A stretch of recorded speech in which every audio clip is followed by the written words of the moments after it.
All right, week 12, we got the Steelers versus the Browns.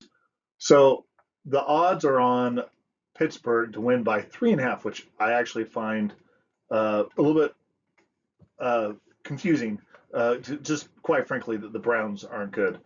So why it's 3.5 points, only 3.5 points for the Steelers, I don't know. Maybe it's because it's a Thursday game. Maybe it's because they think Winston is going to provide that much more.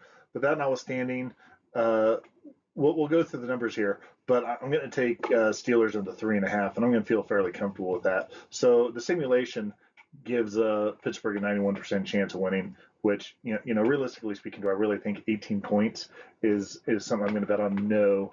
But then when I come over here and you look at the raw totals, uh, it's 34-10, and when you look at the Browns, they've even even since they've had uh, I mean, look at this. They've only had one game all year where they were above 20 points. They're not scoring at all. Pittsburgh is not putting up a lot of points, but they've certainly been a lot more consistent with that.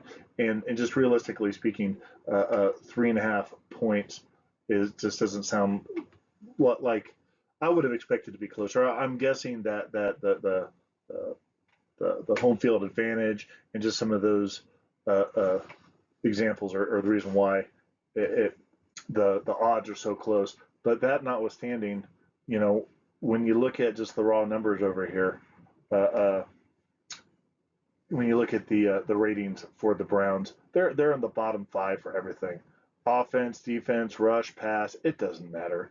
And then the Steelers, I think, have just been playing better with. Uh, uh, uh, oh, sorry, the quarterback's name, Russell Wilson.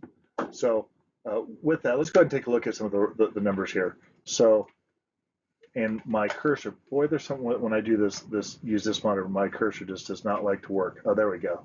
So when you look over here at the top left, you'll just see that the Steelers have a balanced approach. They are uh, they've got a decent passing game. Like I said, I think Russell Wilson is making the passes he's supposed to. They've got a strong rushing game. Then we can compare that over here. When you see the poor rushing yards, when you look at this and you think, oh well, they've got some passing. I think a lot of those are garbage yards. When they're down by a lot, they're going to air it out. They're just going to try and get some passes.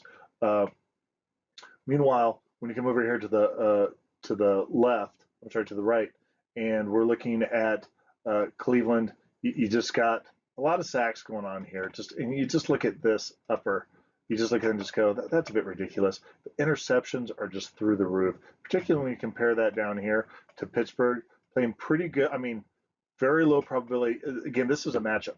So what's the likelihood that they throw an interception, and what's the likelihood that Cleveland actually picks one off? So and then you look over here at the big plays. Uh, Pittsburgh's just got a lot all the way around. Pittsburgh is just a lot better off. Again, it's a Thursday game. Anything can happen. 3.5 points for Pittsburgh, who is clearly a better team. And Cleveland, they're a poor team, and I think they're breaking down. I think Jameis Winston is actually a very good quarterback who's underrated. I want to see what he can do, but thus far he's been throwing some interceptions again, which is his mo anyhow.